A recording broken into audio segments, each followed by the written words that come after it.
нежелательная часовня. Я знаю одно, что вот наш руководитель молодой и дружит с Владимиром Владимировичем Путиным, президентом Российской Федерации. Это люди, особенно Москва, не выдерживают. У них какое-то замыкание идет. Я 77-й год живу на свете, и вся моя работа от общественности. Я доверенное лицо Путина по выборным делам. Даю вам слово, как сегодня Чечня честно не жила никогда.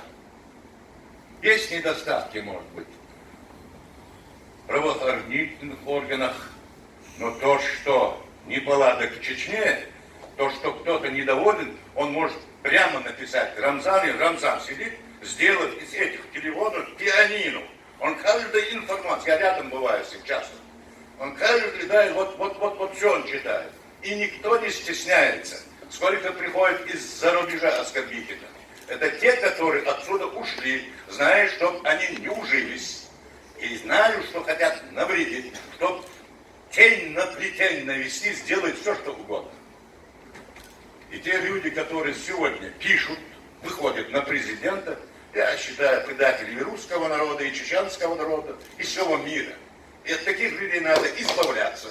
О них надо говорить. И мы молчим. Если в семье это произошло, мы не молчали. Если в народе у тебя это произошло, мы не молчали. Надо об этом говорить и надо ответ давать. Это даже можно подать в суд на этих людей. Конечно, нету так, что нету ни одного человека, нет ни одного государства, чтобы было все нормально. Вот то, что делает сейчас Трамп над миром, это мы не видим. А видим здесь недостатки какие-то. Нашли чеченский народ для откупа. Сейчас скоро начнется, если Трамп еще одну санкцию заявит, что благодаря чеченскому народу это санкции объявлены.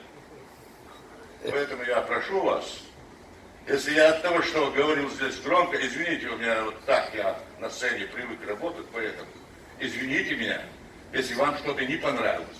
Но даю вам слово, красивее народа чеченского вы в мире не найдете. Это я вам говорю.